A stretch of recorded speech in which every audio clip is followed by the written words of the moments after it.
Chapter 19, Part 1. Land. Land is the only word to be found at the beginning of the 19th chapter of Edgar Poe's book.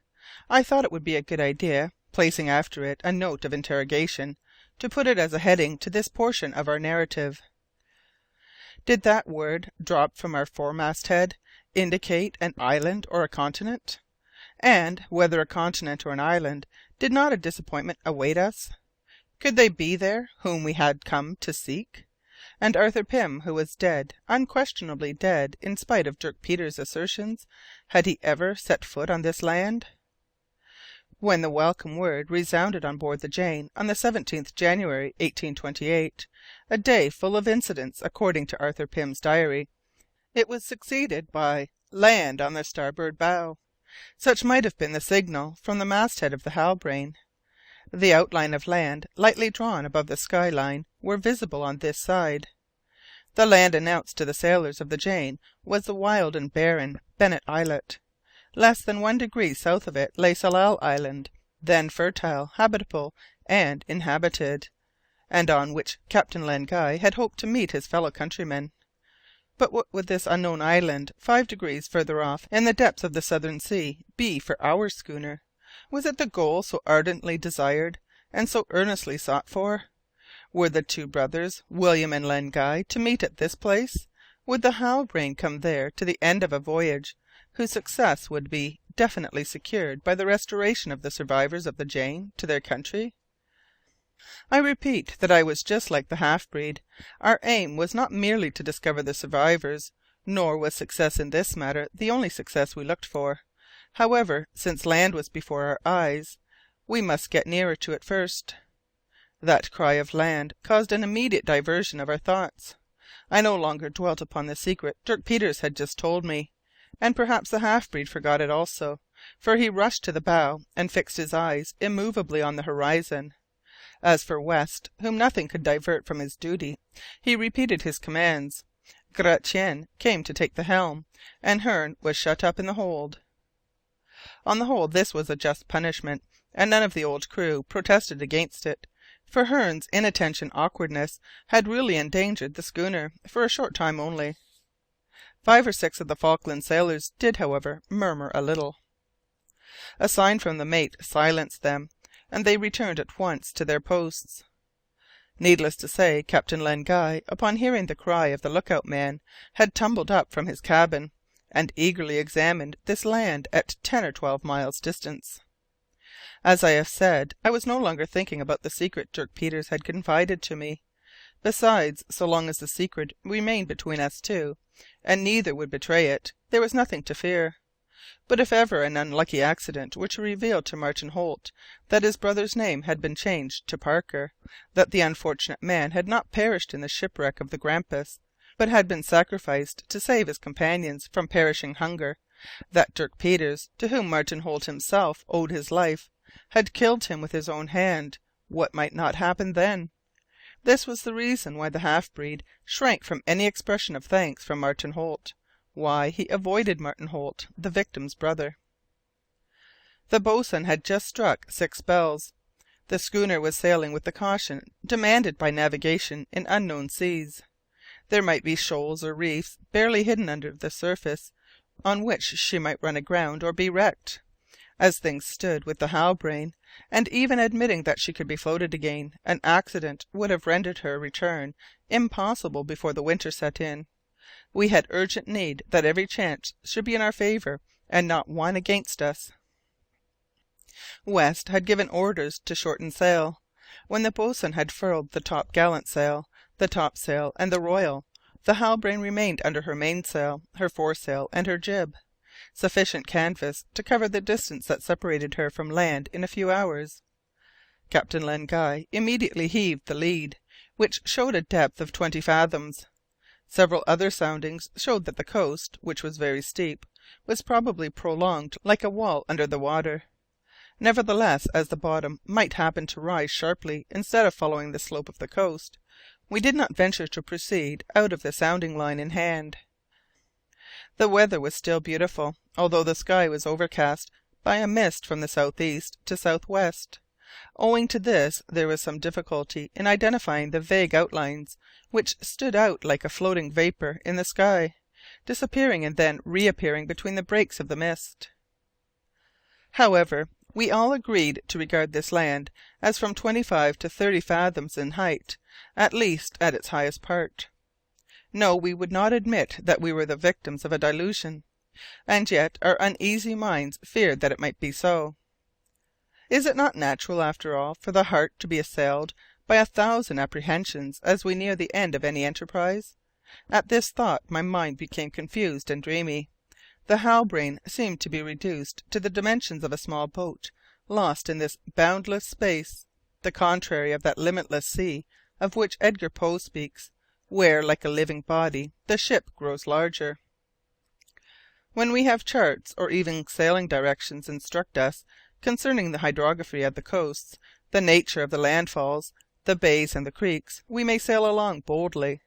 In every other region the master of the ship must not defer the order to cast anchor near the shore until the morrow.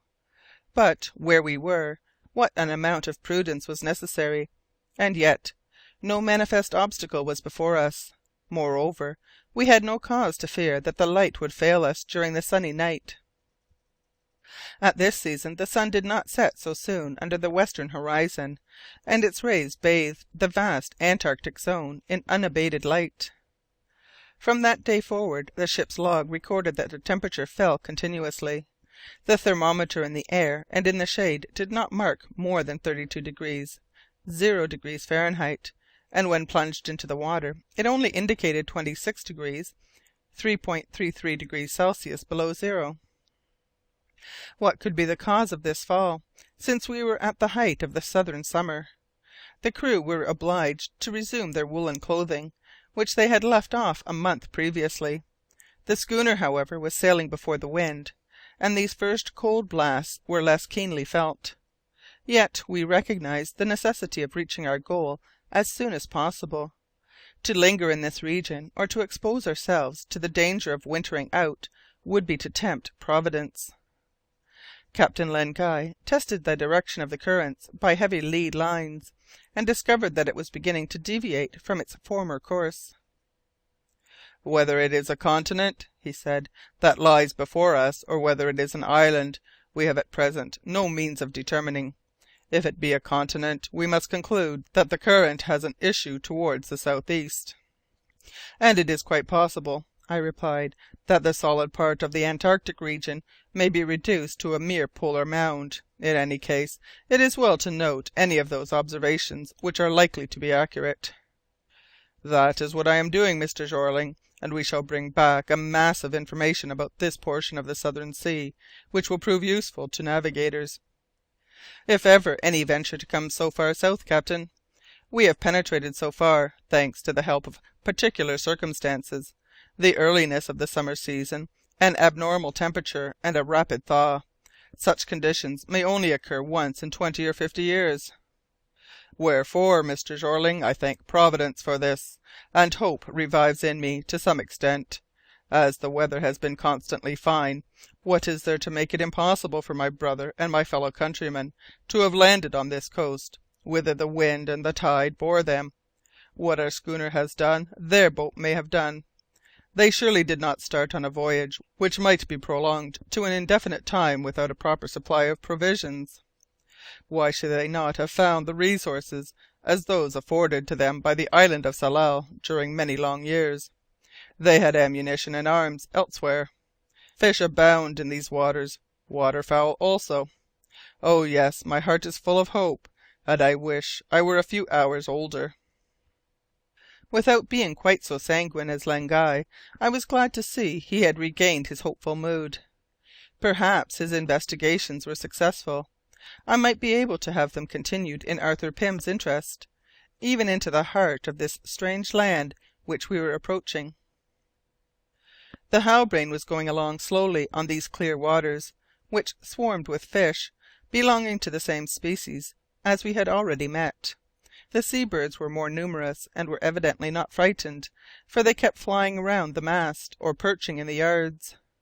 Several whitish ropes, about 5 or 6 feet long, were brought on board. They were chaplets formed of millions of shellfish.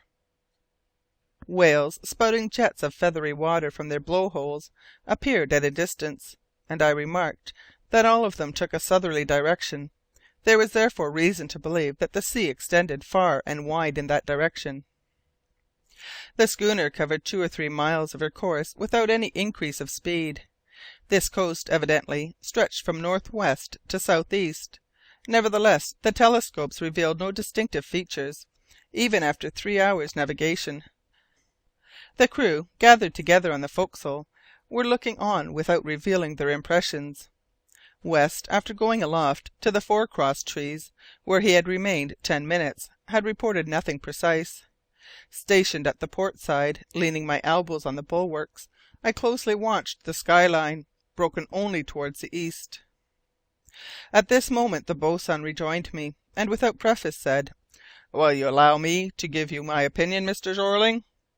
"Give it, boatswain," I replied, "at the risk of my not adopting it, if I don't agree with it." "It is correct, and according as we get nearer, one must really be blind not to adopt it." "And what idea have you got?" "That this is not land which lies before us, Mr. Jeorling." "What is it you are saying?" "Look attentively, putting one finger before your eyes. Look there, out at starboard." I did as Hurliguerly directed. "Do you see?" he began again. "May I lose my liking for my grog if these heights do not change place, not with regard to the schooner, but with regard to themselves." "And what do you conclude from this?" "That they are moving icebergs." "Icebergs?" "Sure enough, Mr. Jeorling." Was not the boatswain mistaken? Were we in for a disappointment? Were there only drifting ice mountains in the distance instead of a shore? Presently there was no doubt on the subject. For some time past the crew had no longer believed the existence of land in that direction. 10 minutes afterwards the man in the crow's nest announced that several icebergs were coming northwest in an oblique direction into the course of the Halbrane. This news produced great sensation on board. Our last hope was suddenly extinguished, and what a blow to Captain Len Guy! We should have to seek land of the austral zone under higher latitudes, without being sure of ever coming across it. And then the cry, "Back ship! Back ship!" sounded almost unanimously on board the Halbrane. Yes, indeed, the recruits from the Falklands demanding that we should turn back, although Hearne was not there to fan the flame of insubordination, and I must acknowledge that the greater part of the old tars seemed to agree with them. West awaited his chief's orders, not daring to impose silence. Gratian was at the helm, ready to give a turn to the wheel, whilst his comrades, with their hands on the cleats, were preparing to ease off the sheets. Dirk Peters remained immovable, leaning against the foremast, his head down, his body bent, and his mouth set firm. Not a word passed his lips. But now he turned towards me, and what a look of mingled wrath and entreaty he gave me! I don't know what irresistible motive induced me to interfere personally, and once again to protest. A final argument had just crossed my mind, an argument whose weight could not be disputed. So I began to speak, and I did so with such conviction that none tried to interrupt me. The substance of what I said was as follows: No, all hope must not be abandoned. Land cannot be far off. The icebergs which formed in the open sea by the accumulation of ice are not before us. These icebergs must have broken off from the solid base of a continent or an island. Now, since the thaw begins at this season of the year, the drift will only last a short time.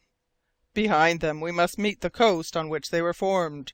In another 24 hours, or 48 at the most, if the land does not appear, Captain Len Guy will steer to the north again. Had I convinced the crew, or ought I to take advantage of Hearne's absence, and of the fact that he could not communicate with them, to make them understand that they were being deceived, and to repeat to them that it would endanger the schooner if our course were now to be reversed? The boatswain came to my help, and in a good-humoured voice exclaimed, "Very well reasoned, and for my part I accept Mr. Jeorling's opinion. Assuredly land is near. If we seek it beyond those icebergs, we shall discover it without much hard work or great danger. What is 1 degree further south, when it is a question of putting $100 additional into one's pocket? And let us not forget that if they are acceptable when they go in, they are none the less so when they come out." Upon this Endicott the cook came to the aid of his friend the boatswain. "Yes, very good things indeed are dollars," he cried, showing 2 rows of shining white teeth. Did the crew intend to yield to Hurliguerly's argument, or would they try to resist if the Halbrane went on in the direction of the icebergs? Captain Len Guy took up his telescope again, and turned it upon these moving masses. He observed them with much attention, and cried out in a loud voice, "Steer south-southwest!" West gave the orders to execute the manoeuvres. The sailor hesitated an instant, then recalled to obedience. They began to brace the yards and slack the sheets, and the schooner increased her speed. When the operation was over, I went up to Hurliguerly, and drawing him aside, I said, "Thank you, boatswain." "Ah, Mr. Jeorling," he replied, shaking his head, "it is all very fine for this time, but you must not do it again. Every one would turn against me, even Endicott perhaps." "I have urged nothing which is not at least probable," I answered sharply. "I don't deny that fact, Mr. Jeorling." "Yes, Hurliguerly, yes, I believe what I have said, and I have no doubt but that we shall really see land beyond the icebergs." "Just possible, Mr. Jeorling, quite possible. But it must appear before 2 days, or on the word of a boatswain nothing can prevent us from putting about." Chapter 19. Part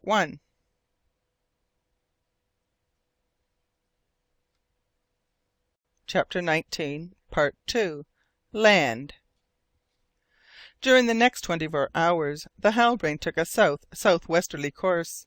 Nevertheless, her direction must have been frequently changed and her speed decreased in avoiding the ice. The navigation became very difficult so soon as the schooner headed towards the line of the bergs, which it had to cut obliquely.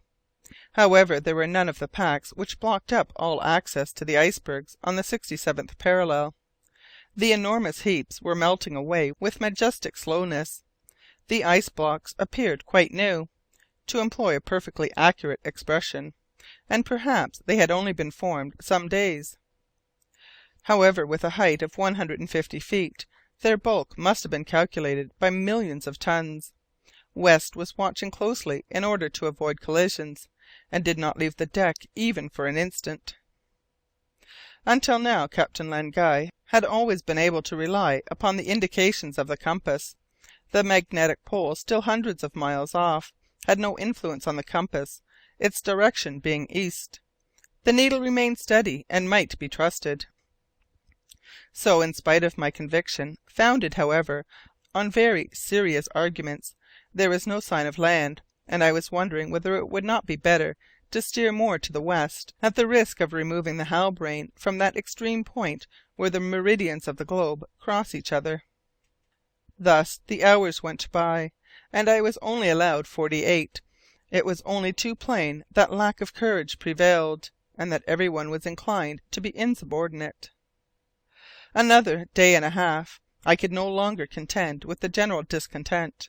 The schooner must ultimately retrace her course towards the north.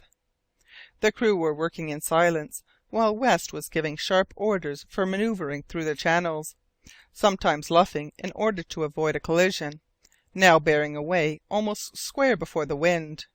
Nevertheless, in spite of a close watch, in spite of the skill of the sailors, in spite of the prompt execution of the manoeuvres, dangerous friction against the hull, which left long traces of the ridge of the iceberg, occurred.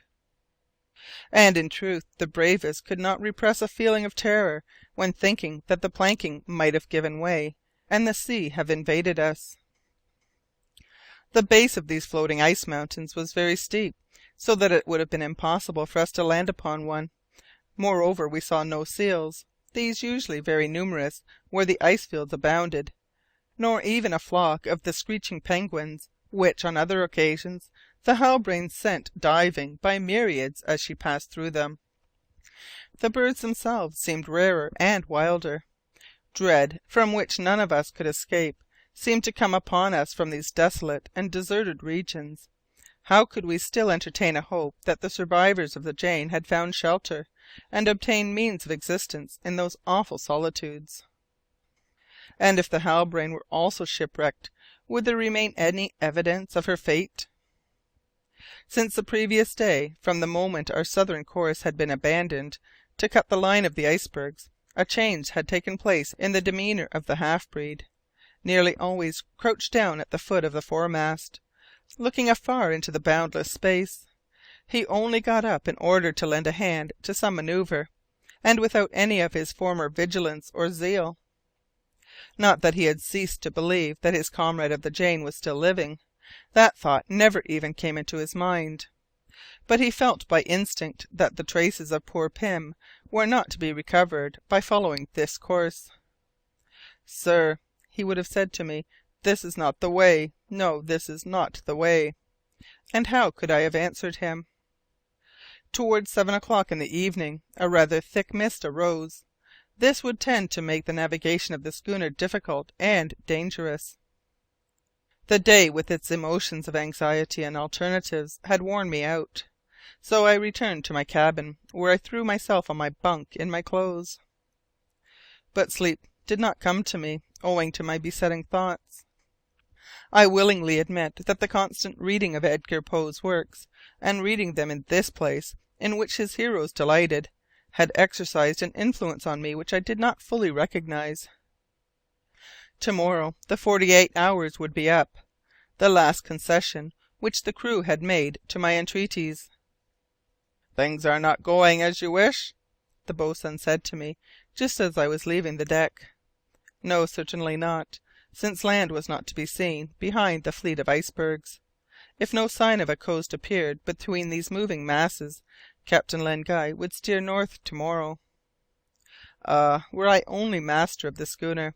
If I could have bought it even at the price of all my fortune!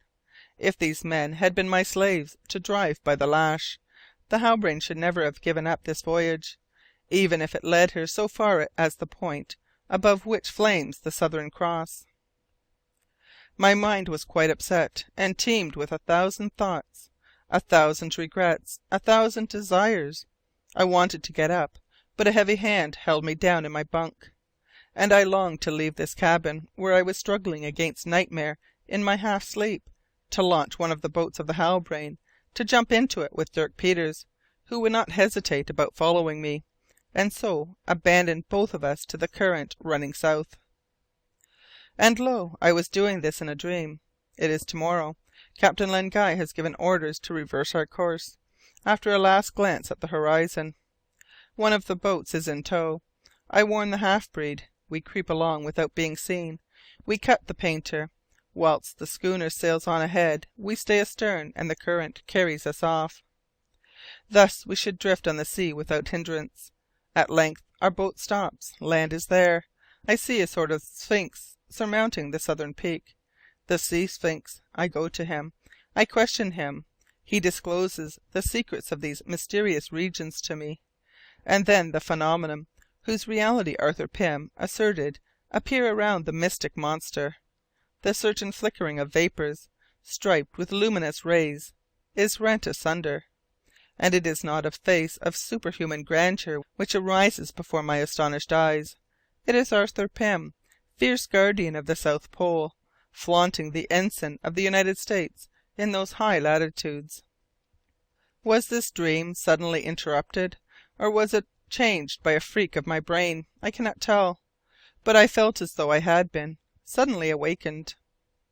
It seemed as though a change had taken place in the motion of the schooner, which was sliding along the surface of the quiet sea, with a slight list to starboard, and yet there was neither rolling nor pitching. Yes, I felt myself carried off as though my bunk were the car of an air balloon. I was not mistaken, and I had fallen from dreamland into reality. Crash succeeded crash overhead. I could not account for them. Inside my cabin the partitions deviated from the vertical in such a way as to make one believe that the Halbrane had fallen over on her beam ends. Almost immediately I was thrown out of my bunk, and barely escaped splitting my skull against the corner of the table. However, I got up again, and, clinging to the edge of the door frame, I propped myself against the door. At this instant the bulwarks began to crack, and the port side of the ship was torn open. Could there have been a collision between the schooner and one of those gigantic floating masses which West was unable to avoid in the mist? Suddenly loud shouts came from the after-deck, and then screams of terror in which the maddened voices of the crew joined. At length there came a final crash, and the Halbrane remained motionless. I had to crawl along the floor to reach the door and gain the deck. Captain Len Guy, having already left his cabin, dragged himself on his knees, so great was the list to port, and caught on as best he could. In the forepart of the ship, between the forecastle and the foremast, many heads appeared. Dirk Peters, Hardy, Martin Holt, and Endicott, the latter with his black face quite vacant, were clinging to the starboard shrouds. A man came creeping up to me, because the slope of the deck prevented him from holding himself upright. It was Hurliguerly, working himself along with his hands like a topman on a yard. Stretched out at full length, my feet propped up against the jamb of the door, I held out my hand to the boatswain and helped him, not without difficulty, to hoist himself up near me. "What is wrong?" I asked. "A stranding, Mr. Jeorling." "We are ashore?" "Ashore presupposes land," replied the boatswain ironically, "and so far as land goes, there was never any except in that rascal Dirk Peters' imagination." "But tell me what has happened." "We came upon an iceberg in the middle of the fog, and were unable to keep clear of it." "An iceberg, boatswain?" "Yes, an iceberg, which has chosen just now to turn head over heels. In turning, it struck the Halbrane and carried it off just as a battledore catches a shuttlecock. And now here we are, stranded at certainly 100 feet above the level of the Antarctic Sea." Could one have imagined a more terrible conclusion to the adventurous voyage of the Halbrane? In the middle of these remote regions, our only means of transport had just been snatched from its natural element, and carried off by the turn of an iceberg to a height of more than 100 feet. What a conclusion! To be swallowed up in a polar tempest, to be destroyed in a fight with savages, to be crushed in the ice, such are the dangers to which any ship engaged in the polar seas is exposed. But to think that the Halbrane had been lifted by a floating mountain, just as that mountain was turning over, was stranded, and almost at its summit! No, such a thing seemed quite impossible. I did not know whether we could succeed in letting down the schooner from this height with the means we had at our disposal. But I did know that Captain Len Guy, the mate, and the older members of the crew, when they had recovered from their first fright, would not give up in despair, no matter how terrible the situation might be. Of that I had no doubt whatsoever. They would all look to the general safety. As for the measures to be taken, no one yet knew anything. A foggy veil, a sort of greyish mist, still hung over the iceberg. Nothing could be seen of its enormous mass, except the narrow craggy cleft in which the schooner was wedged, nor even what place it occupied in the middle of the ice fleet drifting towards the southeast. Common prudence demanded that we should quit the Halbrane, which might slide down at a sharp shake of the iceberg. Were we even certain that the latter had regained its position on the surface of the sea? Was her stability secure? Should we not be on the lookout for a fresh upheaval? And if the schooner were to fall into the abyss, which of us could extricate himself safe and sound from such a fall, and then from the final plunge into the depths of the ocean? In a few minutes the crew had abandoned the Halbrane. Each man sought for refuge on the ice slopes, awaiting the time when the iceberg should be freed from mist. The oblique rays from the sun did not succeed in piercing it, and the red disk could hardly be perceived through the opaque mass. However, we could not distinguish each other at about 12 feet apart. As for the Halbrane, she looked like a confused blackish mass standing out sharply against the whiteness of the ice. We had now to ascertain whether any of those who were on the deck at the time of the catastrophe had been thrown over the bulwarks and precipitated into the sea. By Captain Len Guy's orders, all the sailors then present joined the group in which I stood with the mate, the boatswain, Hardy, and Martin Holt. So far, this catastrophe had cost us 5 men. These were the first since our departure from Kerguelen, but were they to be the last?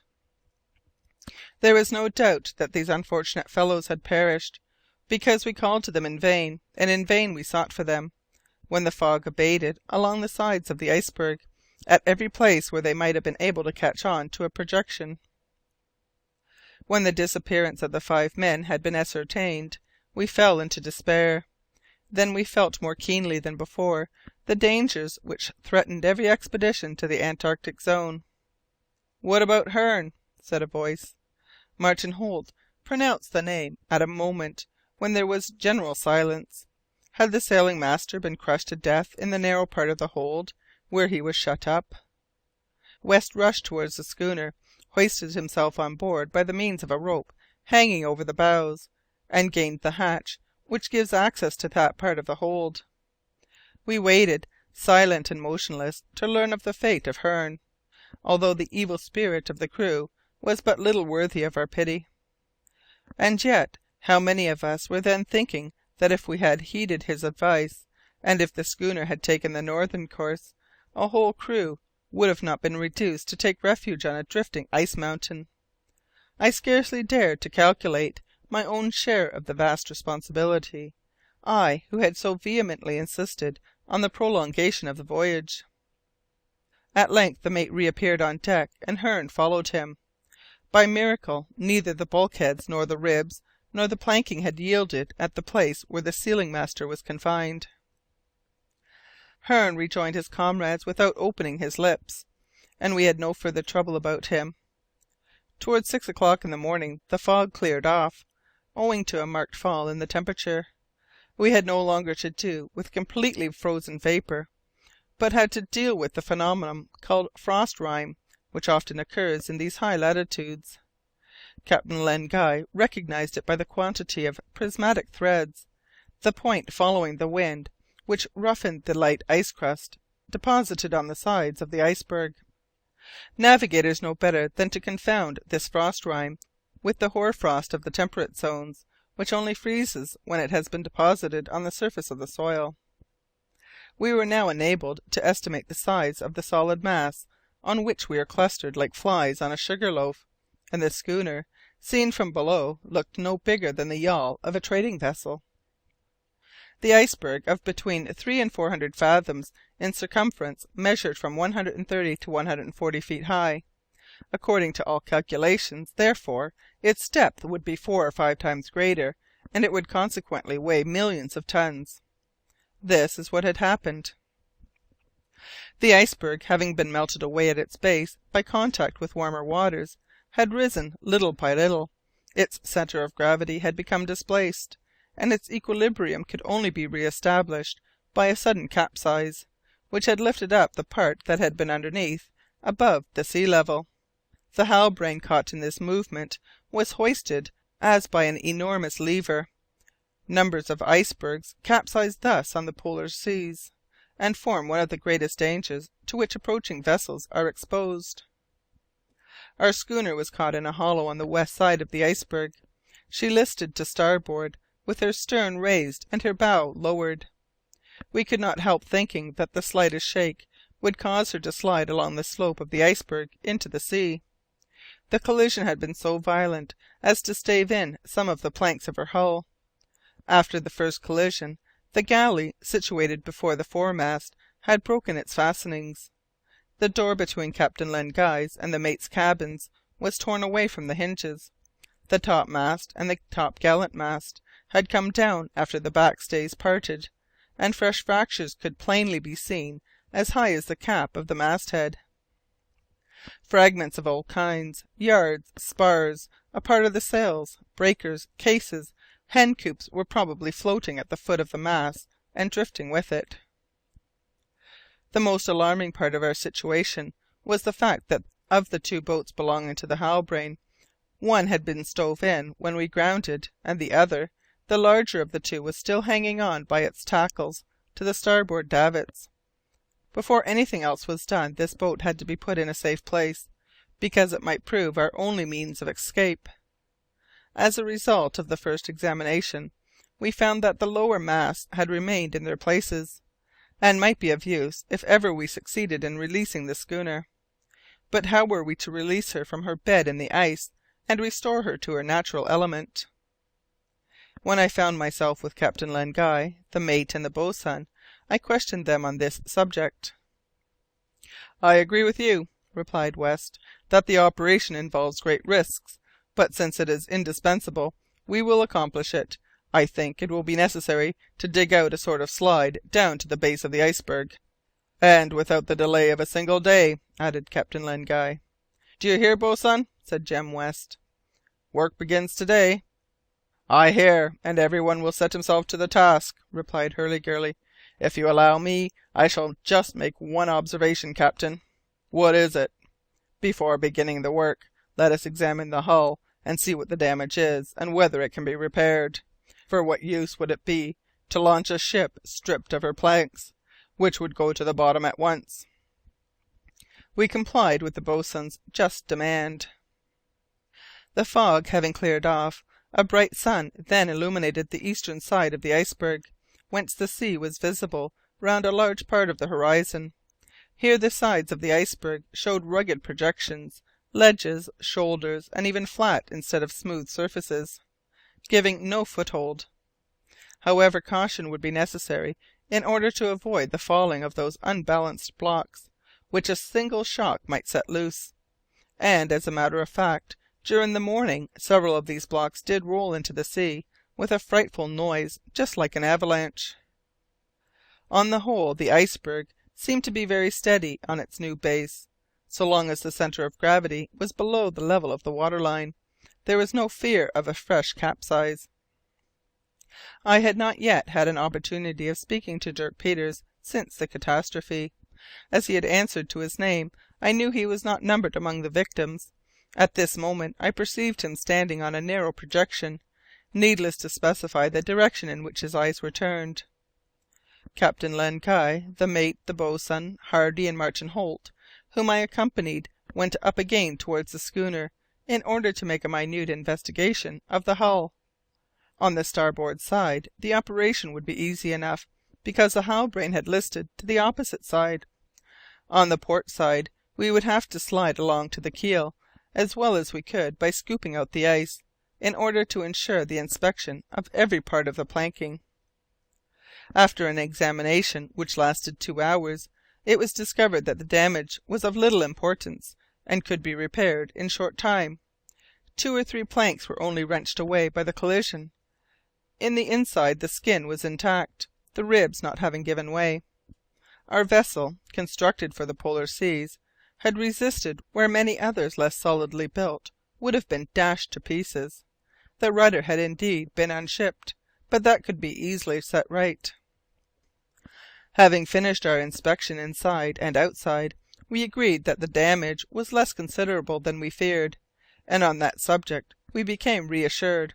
Reassured, yes, if we could only succeed in getting the schooner afloat again. End of chapter 19, part 2. Part 1. Unmerciful disaster. In the morning after breakfast it was decided that the men should begin to dig a sloping bed which would allow the Halbrane to slide to the foot of the iceberg. Would that Heaven might grant success to the operation, for who could contemplate without terror having to brave the severity of the austral winter, and to pass 6 months under such conditions as ours on a vast iceberg, dragged none could tell whither? Once the winter had set in, none of us could have escaped from that most terrible of fates, dying of cold. At this moment Dirk Peters, who was observing the horizon from south to east at about 100 paces off, cried in a rough voice, "Lying to!" Lying to? What could the half-breed mean by that, except that the floating mass had suddenly ceased to drift? As for the cause of this stoppage, it was neither the moment to investigate it, nor to ask ourselves what the consequences were likely to be. "It is true, however," cried the boatswain, "the iceberg is not stirring, and perhaps has not stirred since it capsized." "How?" said I. "It no longer changes its place?" "No," replied the mate, "and the proof is that the others, drifting on, are leaving it behind." and in fact, whilst 5 or 6 icebergs were descending towards the south, ours was as motionless as though it had been stranded on a shoal. The simplest explanation was that the new base had encountered ground at the bottom of the sea to which it now adhered, and would continue to adhere unless the submerged part rose in the water so as to cause a second capsize. This complicated matters seriously, because the dangers of positive immobility were such that the chances of drifting were preferable. At least in the latter case there was some hope of coming across a continent or an island, or even, if the currents did not change, of crossing the boundaries of the austral region. Here we were, then, after 3 months of this terrible voyage. Was there now any question of trying to save William Guy, his comrades on the Jane, and Arthur Pym? Was it not for our own safety that any means at our disposal should be employed? And could it be wondered at, were the sailors of the Halbrane to rebel? Were they to listen to Hearne's suggestion, and make their officers, or myself especially, responsible for the disasters of this expedition?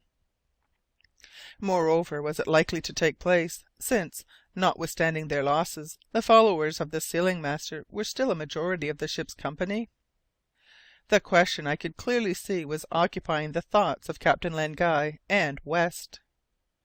Again, although the recruits from the Falklands formed only a total of 14 men, as against the 12 of the old crew, was it not to be feared that some of the latter would take Hearne's side? What if Hearne's people, urged by despair, were already thinking of seizing the only boat we now possessed, setting off towards the north, and leaving us on this iceberg? It was then of great importance that our boat should be put in safety and closely watched. A marked change had taken place in Captain Len Guy since the recent occurrences. He seemed to be transformed upon finding himself face to face with the dangers which menaced us. Up to that time he had been solely occupied in searching for his fellow countrymen. He had handed over the command of the schooner to West, and he could not have given it to anyone more zealous and more capable. But from this date he resumed his position as master of the ship, and used it with the energy required by the circumstances. In a word, he again became sole master on board, after God. At his command the crew were drawn up around him on a flat spot a little to the left of the Halbrane. In that place the following were assembled: on the senior's side, Martin Holt and Hardy, Rogers, Francis, Gratian, Bury, Stern, the cook, Endicott, and I may add Dirk Peters. On the side of the newcomers, Hearne and the 13 other Falkland sailors. The latter composed a distinct group. The sealing master was their spokesman, and exercised a baneful influence over them. Captain Len Guy cast a stern glance upon the men, and said in a sharp tone, "Sailors of the Halbrane, I must first speak to you of our lost companions. 5 of us have just perished in this catastrophe." "We are waiting to perish in our turn in these seas, where we have been dragged in spite of—" "Be silent, Hearne!" cried West, pale with anger. "Or if not—" "Hearne has said what he had to say," Captain Len Guy continued coldly. "Now it is said, and I advise him not to interrupt me a second time." The sealing master might possibly have ventured on an answer, for he felt that he was backed by the majority of the crew, but Martin Holt held him back, and he was silent. Captain Len Guy then took off his hat and pronounced the following words with an emotion that affected us to the bottom of our hearts: "We must pray for those who have died in this dangerous voyage, which was undertaken in the name of humanity. May God be pleased to take into consideration the fact that they devoted their lives to their fellow creatures, and may he not be insensible to our prayers. Kneel down, sailors of the Halbrane." They all knelt down on the icy surface, and the murmurs of prayers ascended towards heaven. We waited for Captain Len Guy to rise before we did so. "Now," he resumed, "after those who are dead come those who have survived. To them I say that they must obey me, whatever my orders may be, and even in our present situation I shall not tolerate any hesitation or opposition. The responsibility for the general safety is mine, and I will not yield any of it to anyone. I am master here, as on board." "On board when there is no longer a ship," muttered the sealing master. "You are mistaken, Hearne. The vessel is there, and we will put it back into the sea. Besides, if we had only a boat, I am the captain of it. Let him beware who forgets this." That day Captain Len Guy, having taken the height of the sun by the sextant, and fixed the hour by the chronometer, both of these instruments had escaped destruction in the collision, obtained the following position of his ship: South latitude 88° 55', west longitude 39° 12'. The Halbrane was only at 1° 5', about 65 miles from the South Pole. "All hands to work," was the captain's order that afternoon, and every one obeyed it with a will. There was not a moment to lose, as the question of time was more important than any other. So far as provisions were concerned, there was enough in the schooner for 18 months on full rations, so we were not threatened with hunger, nor with thirst either, notwithstanding that, owing to water casks having been burst in the collision, their contents had escaped through their staves. Luckily the barrels of gin, whisky, beer, and wine, being placed in the least exposed part of the hold, were nearly all intact. Under this head we had experienced no loss, and the iceberg would supply us with good drinking water. It is a well known fact that ice, whether formed from fresh or salt water, contains no salt, owing to the chloride of sodium being eliminated in the change from liquid to the solid state. The origin of the ice, therefore, is a matter of no importance. However, those blocks which are easily distinguished by their green colour and their perfect transparency are preferable. They are solidified rain, and therefore much more suitable for drinking water. Without doubt our captain would have recognized any blocks of this description, but none were to be found on the glacier, owing to its being that part of the berg which was originally submerged and came to the top after the fall. The captain and West decided first to lighten the vessel by conveying everything on board to land. The masts were to be cleared of rigging, taken out, and placed on the plateau. It was necessary to lighten the vessel as much as possible, even to clear out the ballast, owing to the difficult and dangerous operation of launching. It would be better to put off our departure for some days if this operation could be performed under more favourable circumstances. The loading might afterwards be accomplished without much difficulty. Besides this, another reason, by no means less serious, presented itself to us. It would have been an act of unpardonable rashness to leave the provisions in the storeroom of the Halbrane, her situation on the side of the iceberg being very precarious. One shake would suffice to detach the ship, and with her would have disappeared the supplies on which our lives depended. On this account we passed the day in removing casks of half-salted meat, dried vegetables, flour, biscuits, tea, coffee, barrels of gin, whisky, wine, and beer from the hold and storeroom, and placing them safely in the hammocks near the Halbrane. We also had to ensure our landing against any possible accident, and, I must add, against any plot on the part of Hearne and others to seize the boat in order to return to the ice barrier. We placed the long boat in a cavity which would be easy to watch, about 30 feet to the left of the schooner, along with its oars, rudder, compass, anchor, masts, and sail. By day there was nothing to fear, and at night, or rather during the hours of sleep, the boatswain and one of the superiors would keep guard near the cavity, and we might rest assured that no evil could befall. The 19th, 20th, and 21st of January were passed in working extra hard in the unshipping of the cargo, and the dismantling of the Halbrane. We slung the lower mast by means of yards forming props. Later on, West would see to replacing the main and the mizzen masts. In any case, we could do without them until we had reached the Falklands or some other winter port. Needless to say, we had set up a camp on the plateau of which I have spoken, not far from the Halbrane. Sufficient shelter against the inclemency of weather, not unfrequent at this time of the year, was to be found under tents constructed of sails placed on spars and fastened down by pegs. The glass remained set fair. The wind was northeast, the temperature having risen to 46 degrees, 2.78 degrees Celsius. Endicott's kitchen was fitted up at the end of the plain, near a steep projection by which we could climb to the very top of the berg. It is only fair to state that during these 3 days of hard work no fault was to be found with Hearne. The sealing master knew he was being closely watched, and he was well aware that Captain Len Guy would not spare him if he tried to get up insubordination amongst his comrades. It was a pity that his bad instincts had induced him to play such a part, for his strength, skill, and cleverness made him a very valuable man, and he had never proved more useful than under these circumstances.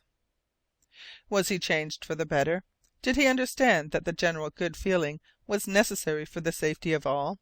I know not, but I had no confidence in him, neither had Hurliguerly.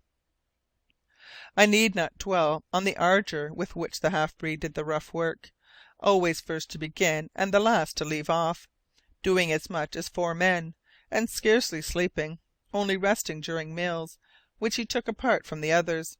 He had hardly spoken to me at all since the schooner had met with this terrible accident. What indeed could he say to me? Did I not know as well as he that it would be necessary to renounce every hope of pursuing our intended voyage? Now and again I noticed Martin Holt and the half-breed near each other while some difficult piece of work was in progress. Our sailing master did not miss a chance of getting near Dirk Peters, who always tried his best to escape from him, for reasons well known to me. And whenever I thought of the secret of the fate of the so-called Parker, Martin Holt's brother, which had been entrusted to me, that dreadful scene of the Grampus filled me with horror. I was certain that if this secret were made known, the half-breed would become an object of terror. He would no longer be looked upon as the rescuer of the sailing master, and the latter, learning that his brother, luckily Dirk Peters and myself were the only 2 acquainted with the fact. While the Halbrane was being unloaded, Captain Len Guy and the mate were considering how the vessel might be launched. They had to allow for a drop of 100 feet between the cavity in which the ship lay and the sea, this to be effected by means of an inclined bed hollowed in an oblique line along the west side of the iceberg, and to measure 200 or 300 perches in length. So, while the first lot of men, commanded by the boatswain, was unloading the schooner, a second batch, under West's orders, began to cut the trench between the blocks which covered the side of the floating mountain. Floating, I know not why I use this expression, for the iceberg no longer floated, but remained as motionless as an island. There was nothing to indicate that it would ever move again. Other icebergs drifted along and past us, going southeast, whilst ours, to use Dirk Peters' expression, was lying to. Would its base be sufficiently undermined to allow it to detach itself? Perhaps some heavy mass of ice might strike it and set it free by the shock. No one could predict such an event, and we had only the Halbrane to lie upon for getting us out of these regions. We were engaged in these various tasks until the 24th of January. The atmosphere was clear, the temperature was even, and the thermometer had indeed gone up 2 or 3 degrees above freezing point. The number of icebergs coming from the northwest was therefore increasing. There were now 100 of them, and a collision with any of these might have a most disastrous result. Hardy, the caulker, hastened first of all to mend the hull. Pegs had to be changed, bits of planking to be replaced, seams to be caulked. We had everything that was necessary for this work, and we might rest assured that it would be performed in the best possible manner. In the midst of the silence of these solitudes, the noise of the hammers striking the nails into the side, and the sound of the mallet stuffing tow into the seams, had a startling effect. Sea gulls, wild ducks, albatross, and petrels flew in a circle round the top of the berg, with a shrill screaming, and made a terrible uproar. When I found myself with West and the captain, our conversation naturally turned on our situation and how to get out of it, and upon our chances of pulling through. The mate had good hopes that if no accident occurred, the launching would be successfully accomplished. The captain was more reserved on the subject, but at the thought that he would have to renounce all hope of finding the survivors of the Jane, his heart was ready to break. When the Halbrane should be ready again for the sea, and West should inquire what course he was to steer, would Captain Len Guy dare to reply "to the south"? No, for he would not be followed either by the new hands or by the greater portion of the old members of the crew. To continue our search in this direction, to go beyond the Pole, without being certain of reaching the Indian Ocean instead of the Atlantic, would have been rashness of which no navigator would be guilty. If a continent bound the sea on this side, the schooner would run the danger of being crushed by the mass of ice before it could escape the southern winter. Under such circumstances, to attempt to persuade Captain Len Guy to pursue the voyage would only be to court a certain refusal. It could not even be proposed, now that necessity obliged us to return northwards, and not to delay a single day in this portion of the Antarctic regions. At any rate, though I resolved not again to speak of the matter to the captain, I lost no opportunity of sounding the boatswain. Often when he had finished his work, Hurliguerly would come and join me. We would chat, and we would compare our recollections of travel. End of chapter 20, part 1.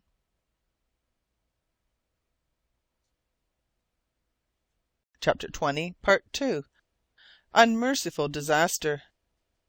One day, as we were seated on the summit of the iceberg, gazing fixedly on the deceptive horizon, he exclaimed, "Who could ever have imagined, Mr. Jeorling, when the Halbrane left Kerguelen, that 6.5 months afterwards she would be stuck on the side of an ice mountain?"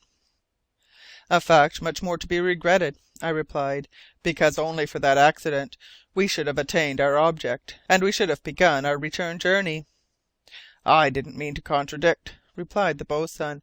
"But you say we should have attained our object. Do you mean by that that we should have found our countrymen?" "Perhaps."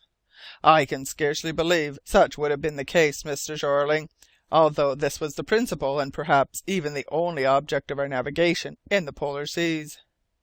"The only one, yes, at the start," I insinuated. "But since the half-breed's revelations about Arthur Pym—" "Ah, you are always harking back on that subject, like brave Dirk Peters." "Always, Hurliguerly, and only that a deplorable and unforeseen accident made us run aground." "I leave you to your delusions, Mr. Jeorling, since you believe you have run aground. Why, is not this the case?" "In any case, it is a wonderful running aground," replied the boatswain. "Instead of a good solid bottom, we have run aground in the air." "Then I am right, Hurliguerly, in saying that it is an unfortunate adventure." "Unfortunate, truly, but in my opinion we should take warning by it." "What warning?"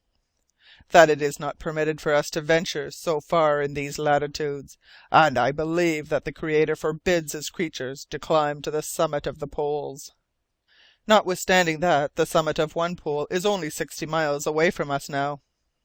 "Granted, Mr. Jeorling, but these 60 miles are equal to thousands when we have no means of making them.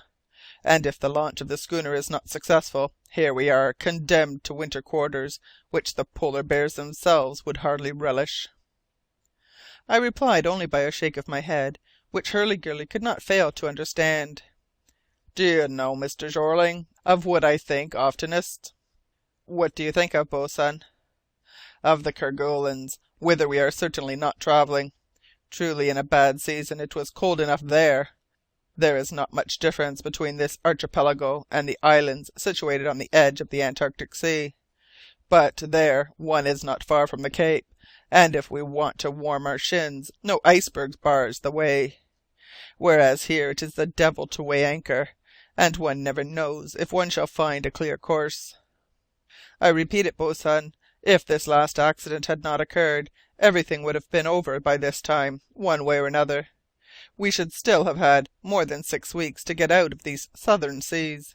It is seldom that a ship is so roughly treated as ours has been, and I consider it real bad luck, after our having profited by such fortunate circumstances." "These circumstances are all over, Mr. Jeorling," exclaimed Hurliguerly, "and I fear indeed—" "What, you also, boatswain? You, whom I believe to be so confident?" "Confidence, Mr. Jeorling, wears out like the ends of one's trousers. What would you have me do? When I compare my lot to old Atkins, installed in his cosy inn, when I think of the Green Cormorant, of the big parlours downstairs, with the little tables round which friends sip whisky and gin, discussing the news of the day, while the stove makes more noise than the weathercock on the roof, oh, then the comparison is not in our favour, and in my opinion Mr. Atkins enjoys life better than I do." "You shall see them all again, boatswain. Atkins, the Green Cormorant, and the Kerguelen. For God's sake, do not let yourself grow downhearted, and if you, a sensible and courageous man, despair already—" "Oh, if I were the only one it would not be half so bad as it is." "The whole crew does not despair, surely?" "Yes and no," replied Hurliguerly, "for I know some who are not at all satisfied." "Has Hearne begun his mischief again? Is he exciting his companion?" "Not openly, at least, Mr. Jeorling, and since I have kept him under my eye, I have neither seen nor heard anything. Besides, he knows what awaits him if he budges. I believe I am not mistaken. The sly dog has changed his tactics. But what does not astonish me in him, astonishes me in Martin Holt." "What do you mean, boatswain?" "That they seem to be on good terms with each other. See how Hearne seeks out Martin Holt, talks to him frequently, and Holt does not treat his overtures unfavourably. Martin Holt is not one of those who would listen to Hearne's advice, or follow it if he tried to provoke rebellion amongst the crew." "No doubt, Mr. Jeorling. However, I don't fancy seeing them so much together. Hearne is a dangerous and unscrupulous individual, and most likely Martin Holt does not distrust him sufficiently." "He is wrong, boatswain." "And wait a moment. Do you know what they were talking about the other day when I overheard a few scraps of their conversation?" "I could not possibly guess until you tell me, Hurliguerly." "Well, while they were conversing on the bridge of the Halbrane, I heard them talking about Dirk Peters, and Hearne was saying, 'You must not owe a grudge to the half-breed, Master Holt, because he refused to respond to your advances and accept your thanks. If he be only a sort of brute, he possesses plenty of courage, and has shown it in getting you out of a bad corner at the risk of his life. And besides, do not forget that he formed part of the crew of the Grampus, and your brother Ned, if I don't mistake." "He said that, boatswain? He spoke of the Grampus?" I exclaimed. "Yes, of the Grampus." "And of Ned Holt?" "Precisely, Mr. Jeorling." "And what answer did Martin Holt make?" "He replied, 'I don't even know under what circumstances my unfortunate brother perished. Was it during a revolt on board? Brave man that he was, he would not betray his captain, and perhaps he was massacred.'" "Did Hearne dwell on this, boatswain?" "Yes, but he added, 'It is very sad for you, Master Holt. The captain of the Grampus, according to what I have been told, was abandoned, being placed in a small boat with one or two of his men, and who knows if your brother was not along with them?'" "And what next?" "Then, Mr. Jeorling," he added, "did it never occur to you to ask Dirk Peters to enlighten you on the subject?" "Yes, once," replied Martin Holt. "I questioned the half-breed about it, and never did I see a man so overcome. He replied in so low a voice that I could scarcely understand him. 'I know not, I know not.' And he ran away with his face buried in his hands." "Was that all you heard of the conversation, boatswain?" "That was all, Mr. Jeorling, and I thought it so strange that I wished to inform you of it." "And what conclusion did you draw from it?" "Nothing, except that I look upon the sealing master as a scoundrel of deepest dye, perfectly capable of working in secret for some evil purpose with which he would like to associate Martin Holt." What did Hearne's new attitude mean? Why did he strive to gain Martin Holt, one of the best of the crew, as an ally? Why did he recall the scenes of the Grampus? Did Hearne know more of this matter of Dirk Peters and Ned Holt than the others, this secret which the half-breed and I believed ourselves to be the sole possessors? The doubt caused me serious uneasiness. However, I took care not to say anything of it to Dirk Peters. If he had for a moment suspected that Hearne spoke of what happened on board the Grampus, if he had heard that the rascal, as Hurliguerly called him, and not without reason, constantly talked to Martin Holt about his brother, I really do not know what would have happened. In short, whatever the intentions of Hearne might be, it was dreadful to think that our sailing master, on whose fidelity Captain Len Guy ought to be able to count, was in conspiracy with him. The sealing master must have a strong motive for acting in this way. What it was I could not imagine. Although the crew seemed to have abandoned every thought of mutiny, a strict watch was kept, especially on Hearne. Besides, the situation must soon change, at least so far as the schooner was concerned. 2 days afterwards the work was finished. The caulking operations were completed, and also the slide for lowering the vessel to the base of our floating mountain. Just now the upper portion of the ice had been slightly softened, so that this last work did not entail much labour for pickaxe or spade. The course ran obliquely round the west side of the berg, so that the incline should not be too great at any point. With cables properly fixed, the launch, it seemed, might be effected without any mishap. I rather feared lest the melting of the ice should make the gliding less smooth at the lower part of the berg. Needless to say, the cargo, masting, anchors, chains, etc., had not been put on board. The hull was quite heavy enough, and not easily moved, so it was necessary to lighten it as much as possible. When the schooner was again in its element, the loading could be effected in a few days. On the afternoon of the 28th, the finishing touches were given. It was necessary to put supports for the sides of the slide in some places where the ice had melted quickly. Then every one was allowed to rest from 4 o'clock p.m. The captain had double rations served out to all hands, and well they merited this extra supply of spirits. They had indeed worked hard during the week. I repeated that every sign of mutiny had disappeared. The crew thought of nothing except this great operation of the launching. The Halbrane in the sea would mean departure. It would also mean return. For Dirk Peters and me it would be the definite abandonment of Arthur Pym. That night the temperature was at the highest we had so far experienced. The thermometer registered 53 degrees, 11.67 degrees Celsius above zero. So, although the sun was nearing the horizon, the ice was melting, and thousands of small streams flowed in every direction. The early birds woke at 4 o'clock, and I was one of their number. I had scarcely slept, and I fancy that Dirk Peters did not sleep much, haunted as he was by the sad thought of having to turn back. The launch was to take place at 10 o'clock. Taking every possible difficulty into account, and allowing for the minutest precautions, the captain hoped that it would be completed before the close of the day. Every one believed that by evening the schooner would be at the foot of the berg. Of course, we all had to lend a hand to this difficult task. To each man a special duty was assigned.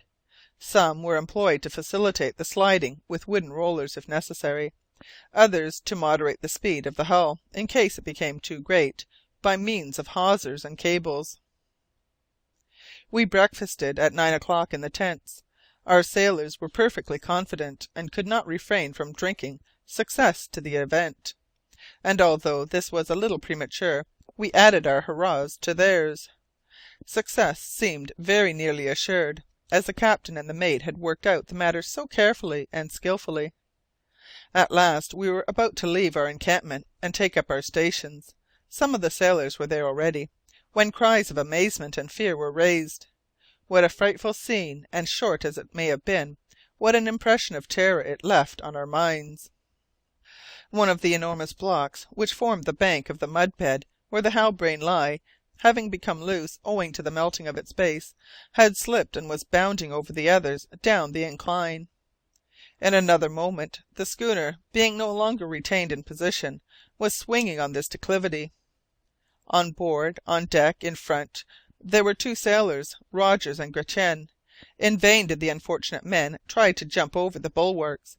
They had not time, and they were dragged away in this dreadful fall. Yes, I saw it. I saw the schooner topple over, slide down first on its right side, crush one of the men who delayed too long about jumping to one side, then bound from block to block, and finally fling itself into space. In another moment the Halbrane staved in, broken up, with gaping planks and shattered ribs, had sunk, causing a tremendous jet of water to spout up at the foot of the iceberg. Horrified! Yes, indeed, we were horrified when the schooner, carried off as though by an avalanche, had disappeared in the abyss. Not a particle of our Halbrane remained, not even a wreck. A minute ago she was 100 feet in the air. Now she was 500 in the depths of the sea. Yes, we were so stupefied that we were unable to think of the dangers to come. Our amazement was that of people who cannot believe their eyes. Prostration succeeded as a natural consequence. There was not a word spoken. We stood motionless, with our feet rooted to the icy soil. No words could express the horror of our situation. As for West, when the schooner had disappeared in the abyss, I saw big tears fall from his eyes. The Halbrane that he loved so much was now an unknown quantity. Yes, our stout-hearted mate wept. 3 of our men had perished, and in what frightful fashion!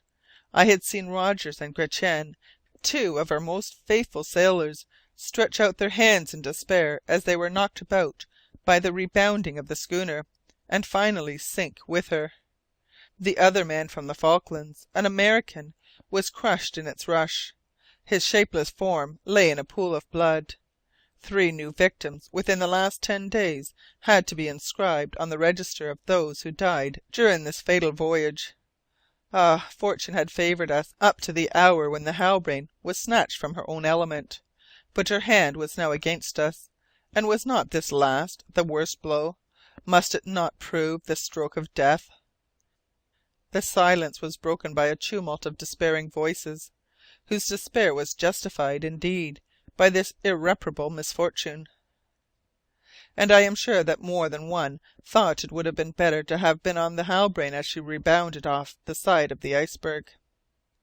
Everything would have been over then, as it was all over with Rogers and Gratian.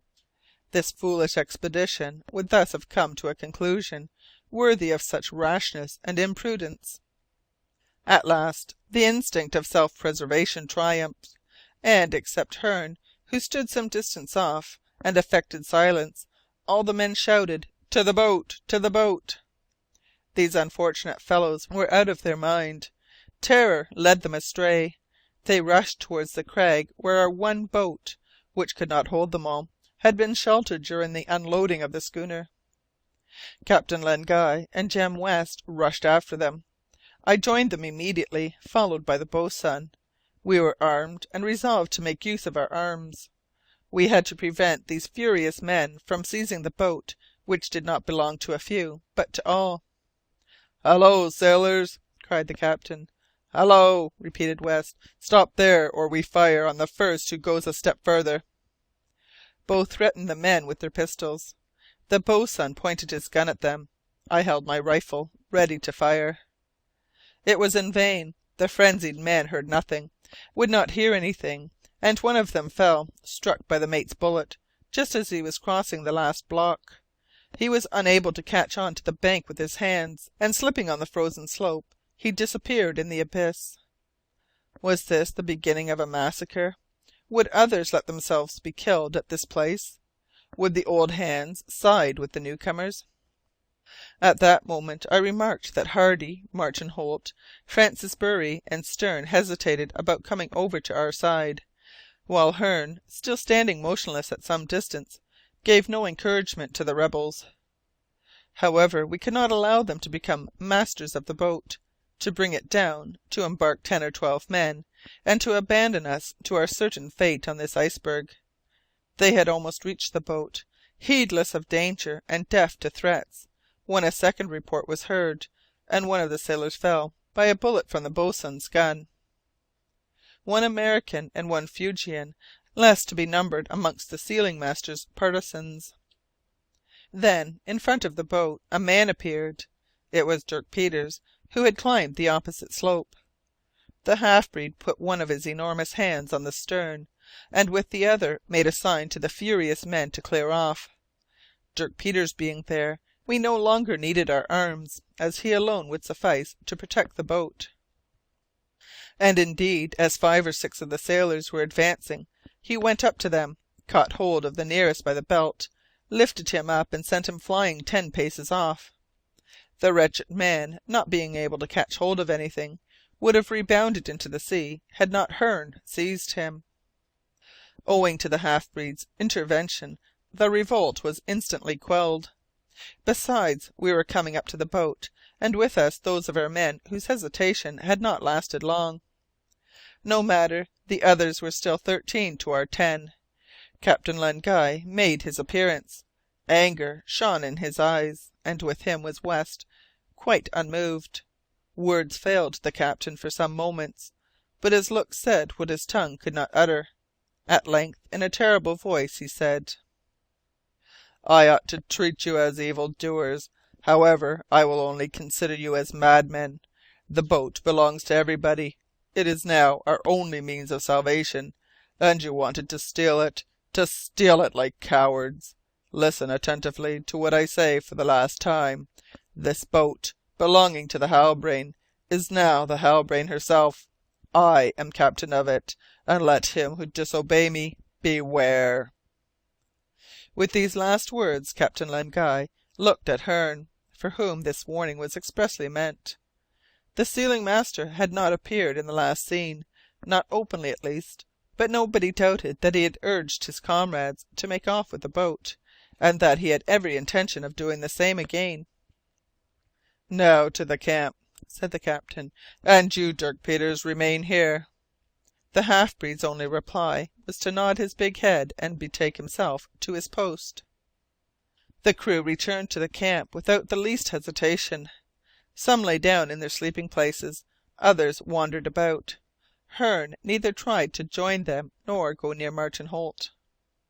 Now that the sailors were reduced to idleness, there was nothing to do except to ponder on our critical situation, and invent some means of getting out of it. The captain, the mate, and the boatswain formed a council, and I took part in their deliberations. Captain Len began by saying, "We have protected our boat, and we shall continue to protect it." "Until death," declared West. "Who knows," said I, "whether we shall not soon be forced to embark?" "In that case," replied the captain, "as all cannot fit into it, it will be necessary to make a selection.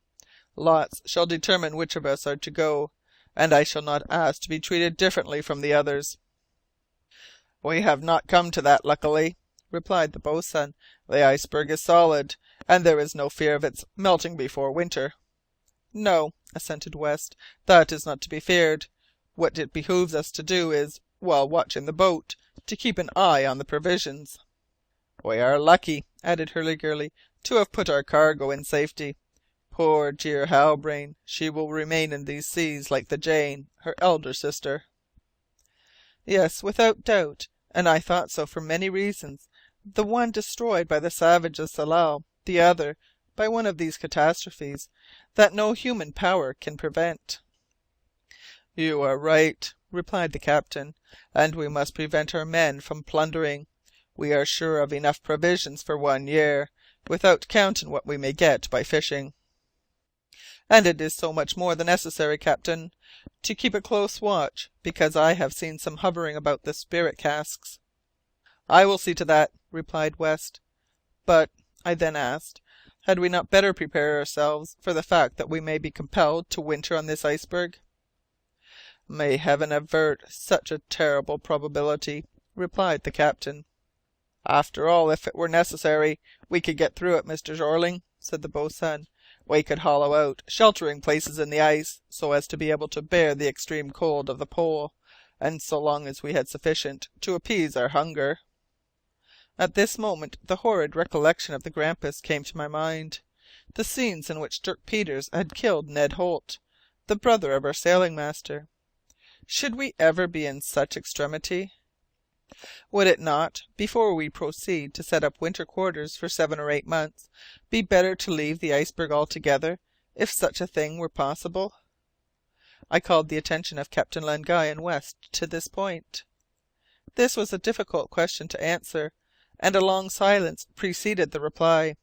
At last the captain said, "Yes, that would be the best resolution to come to. And if our boat could hold us all, with the provisions necessary for a voyage that might last 3 or 4 weeks, I would not hesitate to put to sea now and return towards the north."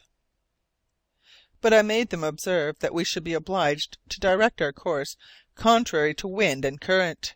Our schooner herself could hardly have succeeded in doing this, whilst to continue towards the south. "Towards the south?" repeated the captain, who looked at me as though he sought to read my thoughts.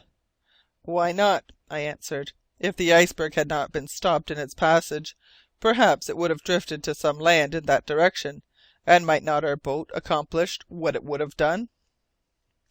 The captain, shaking his head, answered nothing. West was also silent. Our iceberg will end by raising its anchor," replied Hurliguerly. "It does not hold to the bottom, like the Falklands or the Kerguelens. So the safest course is to wait, as the boat cannot carry 23, the number of our party." I dwelt upon the fact that it was not necessary for all 23 to embark. It would be sufficient, I said, for 5 or 6 of us to reconnoitre further south for 12 or 15 miles. "South?" repeated Captain Len Guy. "Undoubtedly, captain," I added. "You probably know what the geographers frankly admit, that the Antarctic regions are formed by a capped continent." "Geographers know nothing and can know nothing about it," replied West coldly. "It is a pity," said I, "that as we are so near we should not attempt to solve this question of a polar continent." I thought it was better not to insist just at present. Chapter 20, Part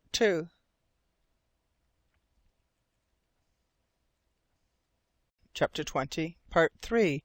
Unmerciful Disaster. Moreover, there would be danger in sending out our only boat on a voyage of discovery, as the current might carry it too far, or it might not find us again in the same place. And indeed, if the iceberg happened to get loose at the bottom, and to resume its interrupted drift, what would become of the men in the boat? The drawback was that the boat was too small to carry us all, with the necessary provisions. Now, of the seniors there remained 10 men, counting Dirk Peters. Of the new men there were 13, 23 in all. The largest number our boat could hold was from 11 to 12 persons. Then 11 of us, indicated by lot, would have to remain on this island of ice, and what would become of them? With regard to this, Hurliguerly made a sound observation. "After all," he said, "I don't know that those who would embark would be better off than those who remained. I am so doubtful of the result that I would willingly give up my place to anyone who wanted it." Perhaps the boatswain was right, but in my own mind, when I asked that the boat might be utilized, it was for the purpose of reconnoitring the iceberg. We finally decided to arrange everything with a view to wintering out, even were our ice mountain again to drift. "We may be sure that will be agreed to by our men," declared Hurliguerly. "What is necessary must be done," replied the mate, "and to-day we must set to work." That was a sad day on which we began our preparations. Endicott the cook was the only man who submitted without murmuring. As a negro who cares little about the future, shallow and frivolous like all his race, he resigned himself easily to his fate, and that is, perhaps, true philosophy. Besides, when it came to the question of cooking, it mattered very little to him whether it was here or there, so long as his stoves were set up somewhere. So he said to his friend the mate, with his broad negro smile, "Luckily my kitchen did not go off with the schooner, and you shall see, Hurliguerly, if I do not make up dishes just as good as on board the Halbrane, so long as provisions don't grow scarce, of course." "Well, they will not be wanting for some time to come," replied the boatswain. "We need not fear hunger, but cold, such cold as would reduce you to an icicle the minute you cease to warm your feet, cold that makes your skin crack and your skull split, even if we had some hundreds of tons of coal. But, all things being well calculated, there is only just what will do to boil this large kettle." "And that is sacred," cried Endicott. "Touching is forbidden, the kitchen before all." "And that is the reason why it never strikes you to pity yourself, you old nigger. You can always make sure of keeping your feet warm at your oven. What would you have, boatswain? You are a first-rate cook, or are you not? When you are, you take advantage of it, but I will remember to keep you a little place before my stove." That's good, Endicott. Each one shall have his turn. There is no privilege even for a boatswain. On the whole, it is better not to have fear famine. One can fight against the cold. We shall dig holes in the iceberg and cuddle ourselves up there. And why should we not have a general dwelling room? We could make a cave for ourselves with pickaxes. I have heard tell that ice preserves heat. Well, let it preserve ours, and that is all I ask of it." The hour had come for us to return to the camp and to seek our sleeping places.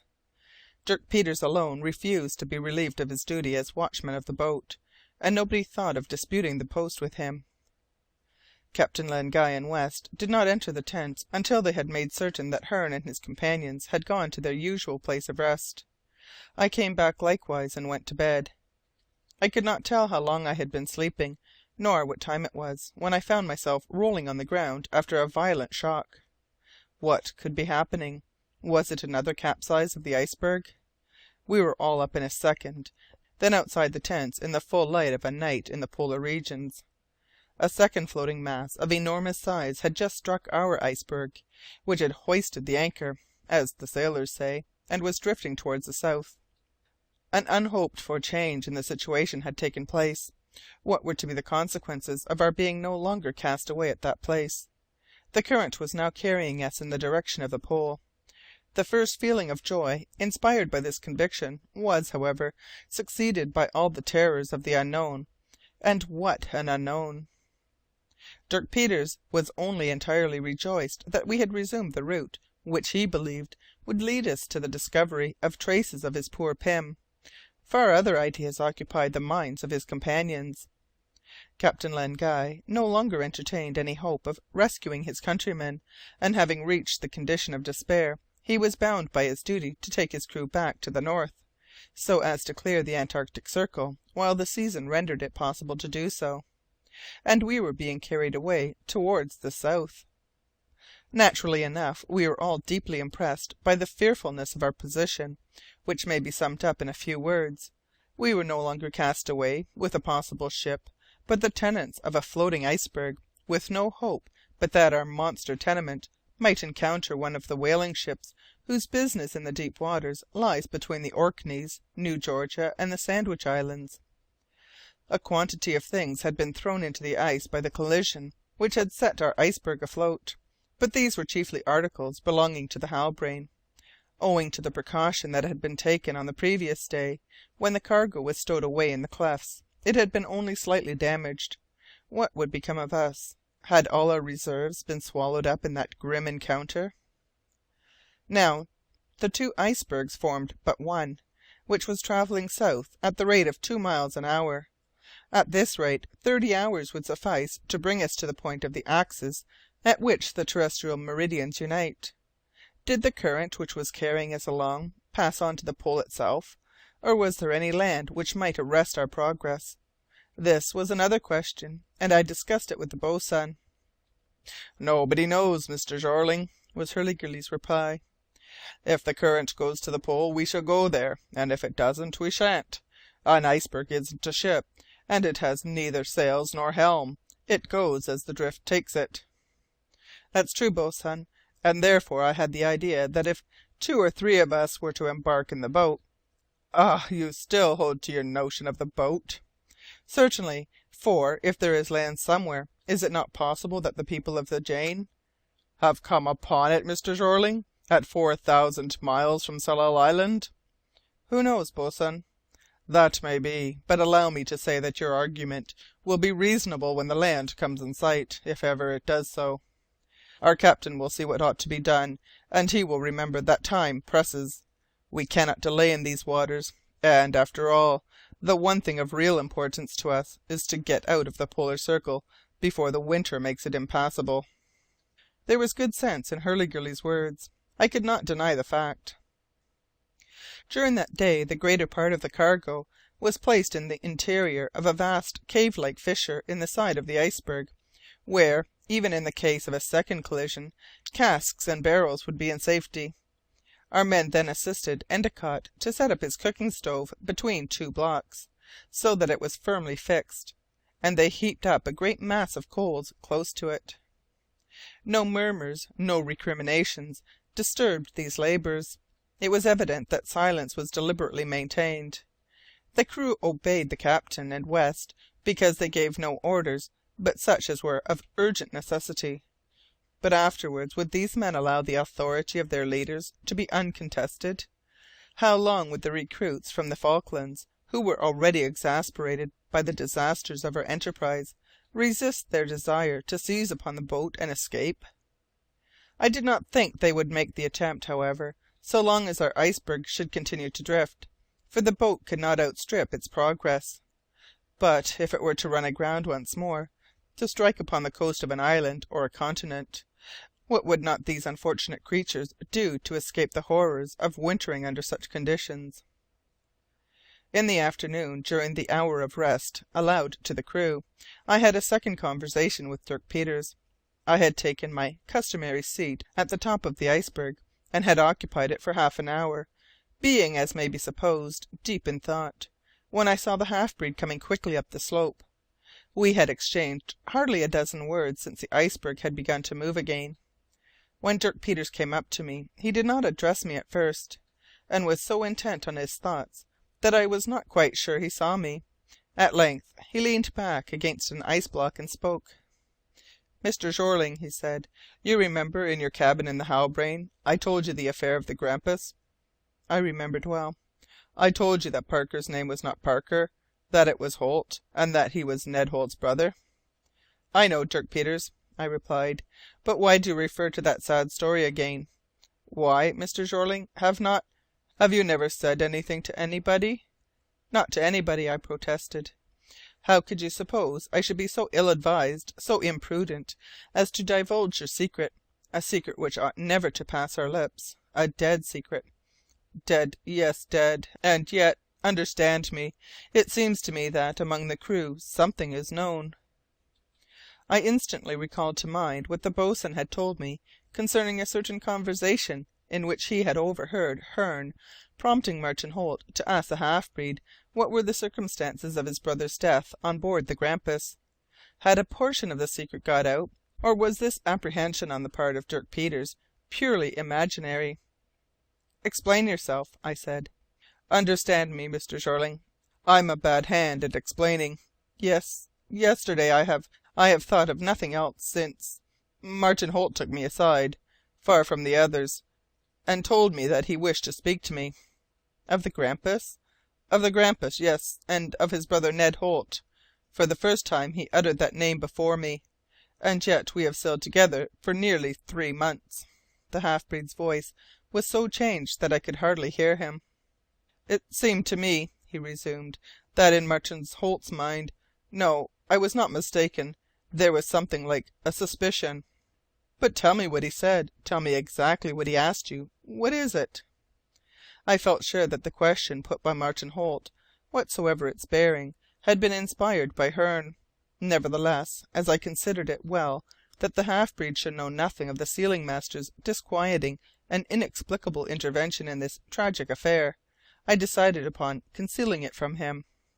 "He asked me," Dirk Peters replied, "did I not remember Ned Holt of the Grampus, and whether he had perished in the fight with the mutineers or in the shipwreck, whether he was one of the men who had been abandoned with Captain Barnard. In short, he asked me if I could tell him how his brother died." "Ah, how?" No idea could be conveyed of the horror with which the half-breed uttered words which revealed a profound loathing of himself. "And what answer did you make to Martin Holt?" "None. You should have said that Ned Holt perished in the wreck of the brig." "I could not. Understand me, I could not. That two brothers are so like each other. In Martin Holt I seemed to see Ned Holt. I was afraid. I got away from him." The half-breed drew himself up with a sudden movement, and I sat thinking, leaning my head on my hands. These tardy questions of Holt's respecting his brother were put, I had no doubt whatsoever, at the instigation of Hearne. But what was his motive, and was it at the Falklands that he discovered the secret of Dirk Peters? I had not breathed a word on the subject to anyone. To the second question no answer suggested itself. The first involved a serious issue. Did the sealing master merely desire to gratify his enmity against Dirk Peters, the only one of the Falkland sailors who had always taken the side of Captain Len Guy, and who had prevented the seizure of the boat by Hearne and his companions? Did he hope, by arousing the wrath and vengeance of Martin Holt, to detach the sailing master from his allegiance, and induce him to become an accomplice in Hearne's own designs? And in fact, when it was a question of sailing the boat in these seas, Had he not imperative need of Martin Holt, one of the best seamen of the Halbrane? A man who would succeed where Hearne and his companions would fail, if they had only themselves to depend upon? I became lost in this labyrinth of hypotheses, and it must be admitted that its complications added largely to the troubles of an already complicated position. When I raised my eyes, Dirk Peters had disappeared. He had said what he came to say, and he now knew that I had not betrayed his confidence. The customary precautions were taken for the night, no individual being allowed to remain outside the camp, with the exception of the half-breed who was in charge of the boat. The following day was the 31st of January. I pushed back the canvas of the tent which I shared with Captain Len Guy and West respectively, as each succeeded the other on release from the alternate watch, very early, and experienced a severe disappointment. Mist everywhere, nay, more than mist, a thick, yellow, mouldy-smelling fog, and more than this again, the temperature had fallen sensibly. This was probably a forewarning of the austral winter. The summit of our ice mountain was lost in vapour, in a fog which would not resolve itself into rain, but would continue to muffle up the horizon. "Bad luck," said the boatswain, "for now if we were to pass by land, we should not perceive it. And our drift?" "More considerable than yesterday, Mr. Jeorling. The captain has sounded, and he makes a speed no less than between 3 and 4 miles." "And what do you conclude from this?" "I conclude that we must be within a narrower sea, since the current is so strong. I should not be surprised if we had land on both sides of us within 10 or 15 miles." "Then this would be a wide strait that cuts the Antarctic continent?" "Yes, our captain is of that opinion." "And holding that opinion, is he not going to make an attempt to reach one or other of the coasts of this strait?" "And how?" "With the boat." "Risk the boat in the midst of this fog!" exclaimed the boatswain, as he crossed his arms. "What are you thinking of, Mr. Jeorling? Can we cast anchor to wait for it? And oh, the chances would be that we should never see it again. Ah, if we only had the Halbrane!" But there was no longer a Halbrane. In spite of the difficulty of the ascent through the half-condensed vapour, I climbed to the top of the iceberg, but when I had gained that eminence, I strove in vain to pierce the impenetrable grey mantle in which the waters were wrapped. I remained there, hustled by the north-east wind, which was beginning to blow freshly, and might perhaps rend the fog asunder. But no, fresh vapours accumulated around our floating refuge, driven up by the immense ventilation of the open sea. Under the double action of the atmospheric and Antarctic currents, we drifted more and more rapidly, and I perceived a sort of shudder pass throughout the vast bulk of the iceberg. Then it was that I felt myself under the dominion of a sort of hallucination, one of those hallucinations which must have troubled the mind of Arthur Pym.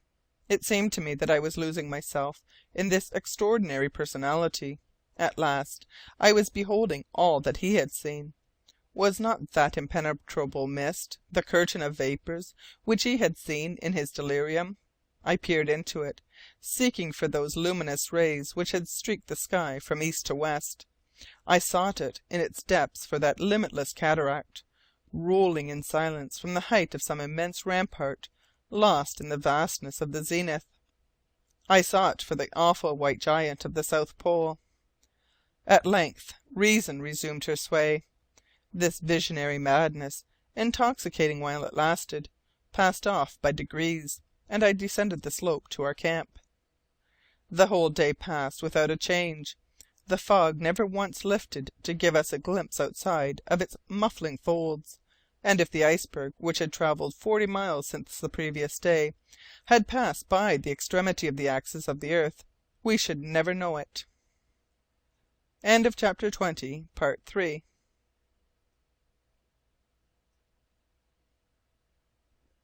Chapter 21.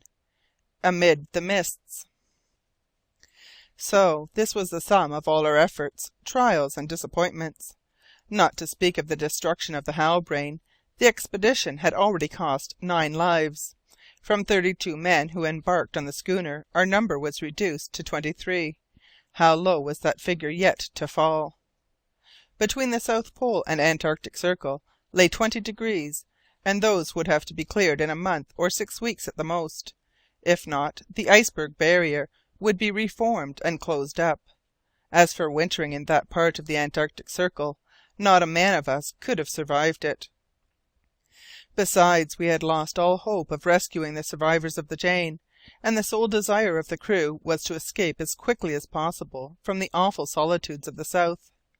Our drift, which had been south down to the pole, was now north, and if that direction should continue, perhaps we might be favoured with such good fortune as would make up for all the evil that had befallen us.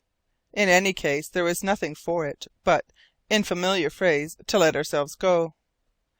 The mist did not lift during the end 3rd and 4th February, and it would have been difficult to make out the rate of progress of our iceberg since it had passed the pole. Captain Len Guy, however, and West considered themselves safe in reckoning it at 250 miles. The current did not seem to have diminished in speed or changed its course. It was now beyond a doubt that we were moving between two halves of a continent, one on the east, the other on the west, which formed the vast Antarctic region, and I thought it was a matter of great regret that we could not get aground on one or the other side of this vast strait, whose surface would presently be solidified by the coming of winter. When I expressed this sentiment to Captain Len Guy, he made me the only logical answer. "What would you have, Mr. Jeorling? We are powerless. There is nothing to be done, and the persistent fog is the worst part of our ill luck. I no longer know where we are. It is impossible to take an observation, and this befalls us just as the sun is about to disappear for long months." "Let me come back to the question of the boat," said I. "For the last time, could we not, with the boat—" "Go on a discovery cruise? Can you think of such a thing? That would be an imprudence I would not commit, even though the crew would allow me." I was on the point of exclaiming, "And what if your brother and your countrymen have found refuge on some spot of the land that undoubtedly lies about us?" But I restrained myself. Of what avail was it to reawaken our captain's grief? He too must have contemplated this eventuality, and he had not renounced his purpose of further search without being fully convinced of the folly of a last attempt. During those 3 days of fog I had not caught sight of Dirk Peters, or rather he had made no attempt to approach, but had remained inflexibly at his post by the boat. Martin Holt's question respecting his brother Ned seemed to indicate that his secret was known, at least in part, and the half-breed held himself more than ever aloof, sleeping while the others watched, and watching in their time of sleep. I even wondered whether he regretted having confided in me, and fancied that he had aroused my repugnance by his sad story. If so, he was mistaken. I deeply pitied the poor half-breed. Nothing could exceed the melancholy monotony of the hours which we passed in the midst of a fog so thick that the wind could not lift its curtain. The position of the iceberg could not be ascertained. It went with the current at a like speed, and had it been motionless there would have been no appreciable difference for us, for the wind had fallen, at least so we supposed, and not a breath was stirring. The flame of a torch held up in the air did not flicker. The silence of space was broken only by the clangour of sea birds, which came in muffled croaking tones through the stifling atmosphere of vapour. Petrels and albatross swept the top of the iceberg, where they kept a useless watch in their flight. In what direction were those swift-winged creatures, perhaps already driven towards the confines of the Arctic region, but the approach of winter, bound? We could not tell. One day the boatswain, who was determined to solve this question if possible, having mounted to the extreme top, not without risk of breaking his neck, came into such violent contact with a Quibranta Jesus, a sort of gigantic petrel measuring 12 feet with spread wings, that he was flung on his back. "Curse the bird!" he said on his return to the camp, addressing the observation to me. "I have had a narrow escape. A thump, and down I went, sprawling. I saved myself, I don't know how, for I was all but over the side. Those icebergs, you know, slip through one's fingers like water. I called out to the bird. Can't you even look before you, you fool?" But what was the good of that? The big blunderer did not even beg my pardon. In the afternoon of the same day our ears were assailed by a hideous braying from below. Hurliguerly remarked that as there were no asses to treat us to the concert, it must have been given by penguins. Hitherto these countless dwellers in the polar regions had not thought proper to accompany us on our moving island. We had not even seen one, either at the foot of the iceberg or on the drifting packs. There could be no doubt that they were there in thousands, for the music was unmistakably that of a multitude of performers. Now those birds frequent by choice the edges of the coasts of islands and continents in high latitudes, or the ice fields in their neighbourhood. Was not their presence an indication that land was near? I asked Captain Len Guy what he thought of the presence of these birds. "I think what you think, Mr. Jeorling," he replied. "Since we have been drifting, none of them have taken refuge on the iceberg, and here they are now in crowds. If we may judge by their deafening cries, from whence do they come? No doubt from land, which is probably near." "Is this West's opinion?" "Yes, Mr. Jeorling, and you know he is not given to vain imaginations." "Certainly not." "And then another thing has struck both him and me, which has apparently escaped your attention.